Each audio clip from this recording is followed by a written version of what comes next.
اللہ تعالیٰ فرماتے ہیں لَقَدْ مَنَّ اللَّهُ عَلَى الْمُؤْمِنِينَ إِذْ بَعَثَ فِيهِمْ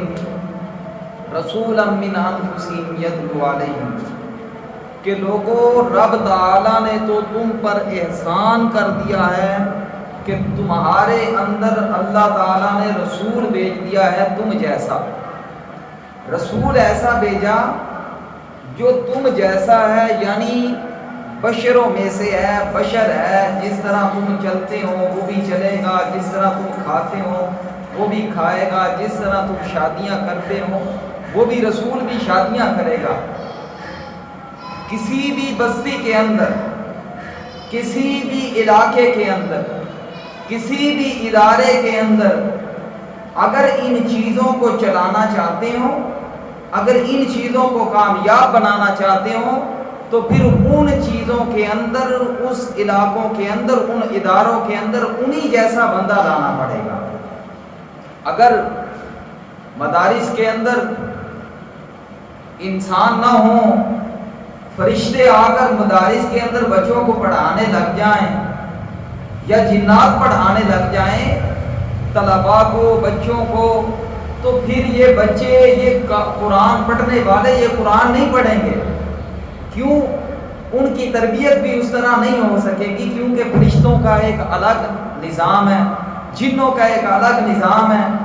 ہر چیز کے لیے ان جیسا ہونا ضروری ہے۔ انسانوں کو سمجھانے کے لیے، انسانوں کی تربیت کرنے کے لیے، انسانوں کا نظام درست کرنے کے لیے رب تعالیٰ نے انہی جیسا ایک بندہ مبعوث فرما دیا۔ ہاں، بندہ تو انہی جیسا ہے، دکھتا تو انہی جیسا ہے، انسان ہے، کھاتا ہے، پیتا ہے، چلتا ہے، سوتا ہے، جاگتا ہے، عبادات کرتا ہے، رب تعالیٰ کو راضی کرتا ہے، لیکن فرق یہ ہے رب تعالیٰ نے اسے نبوت عطا کی ہے۔ فرق یہ ہے کہ وہ رب تعالیٰ کا محبوب پیغمبر ہے۔ فرق یہ ہے کہ رب تعالیٰ نے اسے خاص کر لیا ہے اپنی عبادت کے لیے، اپنے دین کے لیے۔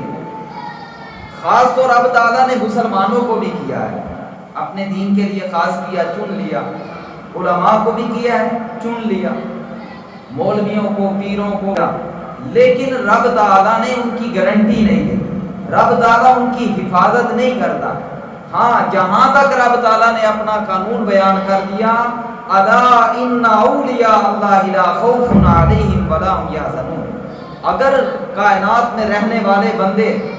اپنے رب کو پکارتے رہتے ہیں ہر حال میں، ہر مشکل میں، ہر محتاجی میں، تو رب تعالیٰ ان پر ذرہ برابر بھی پریشانی نہیں آنے دے گا۔ ایک طرف تو یہ ہے کہ ولی اللہ ہو، اللہ کو پکارنے والا ہو، اگر گناہ کرنے لگے رب تعالیٰ اس کی حفاظت کرتے ہیں۔